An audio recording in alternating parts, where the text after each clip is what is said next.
श्राप लगेगा, इम्पैक्ट तो उनको 15 लाख का मिलेगा और उसका श्राप लगेगा, लग भी चुका है और आगे अभी और भी लगेगा।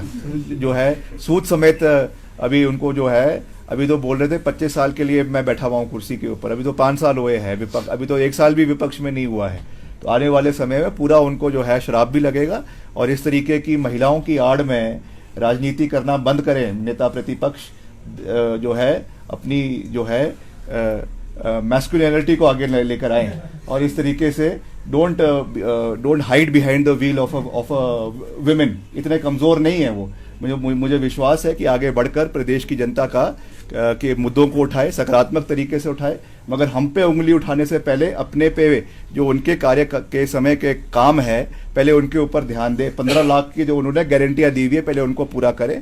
हम चरणबद्ध तरीके से अपनी हर गारंटी को पूरा करेंगे। मुख्यमंत्री जी हर स्टेज पे ये बोल रहे हैं कि हम चरणबद्ध तरीके से अपनी हर गारंटी को पूरा करेंगे। जो हमारी 1500 की गारंटी है उसको भी हम फेज वाइज पूरा कर रहे हैं। आपदा का समय है जिसकी वजह से हमें बहुत से हमारे फंड्स को डाइवर्ट कर उनको आईपीएच को, पीडब्ल्यूडी को या रूरल डेवलपमेंट को देने पड़े। पहली बार हिमाचल में ऐसा हुआ है कि 1 लाख रुपए का जो मुआवजा दिया जाता था आपके घर के डैमेज के, उसको बढ़ाकर 7 लाख रुपए किया गया है। तो ये पैसा हवा से तो आया नहीं है, कहीं ना कहीं से बजट में कट लगा है, कहीं ना कहीं से किसी ना किसी स्कीम से ये पैसा काट कर यहाँ लाया गया है। अभी आपदा का समय है, आप चिंता ना करें, आने वाले समय में हम अपनी हर गारंटी को पूरा करेंगे। आप अपनी चिंता करें, हम प्रदेश के लिए वचनबद्ध है, प्रदेश की जनता के लिए वचनबद्ध है। जो कहा है उसको पूरा करेंगे। जयराम जी है वो प्रधानमंत्री जी से तो मिलते रहते हैं, मगर क्या सहयोग हिमाचल के लेकर आए। मैं चैलेंज करता हूं नेता प्रतिपक्ष को कि वो प्रेस कॉन्फ्रेंस करें और पॉइंट बाय पॉइंट ये बताए कि कितना पैसा किस हेड में वो बजट में जो है हिमाचल के लिए, पर्टिकुलरली इस पीरियड में आपदा के समय हिमाचल के लिए लेकर आए। मैं ओपन डिबेट कर सकता हूं उनके साथ कि वो कितना पैसा लेकर आए और कितना सहयोग केंद्र से लेकर आए। तो ये बातें केवल इस तरीके से बड़ी बड़ी बातें करने से नहीं होता है। आपको आंकड़ों के ऊपर बात करनी चाहिए, तथ्यों के ऊपर बात करनी चाहिए, और वही जनता, प्रदेश की जनता उस चीज को अप्रिशिएट भी करती है। और अगर मुश्किल चीज है, हम मुश्किल परिस्थितियों को भी लोगों के बीच में रखते हैं, लोग उस चीज को समझते हैं, मगर सच बोलने का हौसला होना चाहिए। जो मुझे दुख है कि इतने वरिष्ठ नेता को भी प्रदेश के अंदर नहीं है।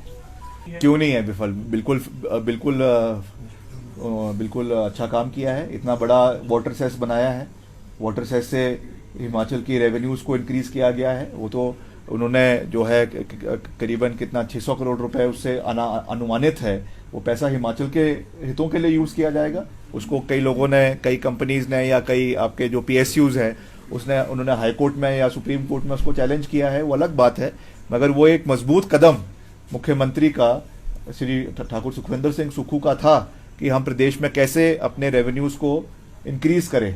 वैसे ही जो ऑक्शन आपका लिकर का ऑक्शन हुआ, ठेकों का ऑक्शन हुआ, उसमें भी जिस तरीके की वृद्धि हमने देखी, जिस तरीके का रेवेन्यू इंक्रीज हमने करीबन 40% का रेवेन्यू इंक्रीज देखा, वो भी इसी दृष्टि से ये कदम लिया गया था ताकि हमारे अपने रिसोर्सेज को हम मजबूत करें। मगर मुश्किल की बात यह है कि बीच में आपदा आ गई, उसमें जितना हमने अनुमानित हमारे खर्चे थे, हमारी इनकम थी, उससे डबल हमारा जो है वो अनुमानित हमारा खर्चा हो गया। ना चाहते हुए भी वो खर्चा करना पड़ा, मगर अब उसको मीट करने के लिए केंद्र सरकार को अपना सहयोग तो करना ही पड़ेगा। They can not run away from their responsibility. इतने बड़े बड़े नेता केंद्र सरकार के हैं, आदरणीय अनुराग ठाकुर जी है, आदरणीय जेपी नड्डा जी है जो भाजपा के राष्ट्रीय अध्यक्ष है।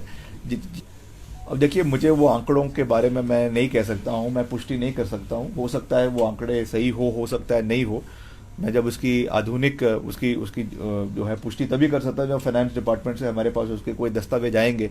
मगर फिर भी प्रदेश की वित्तीय परिस्थिति जो है वो हम एक कठिन समय से गुजर रहे हैं, इसमें कोई दो राय नहीं है। जो हमारी कमिटेड रिस्पॉन्सिबिलिटीज़ है उसको हमने मीट करना है।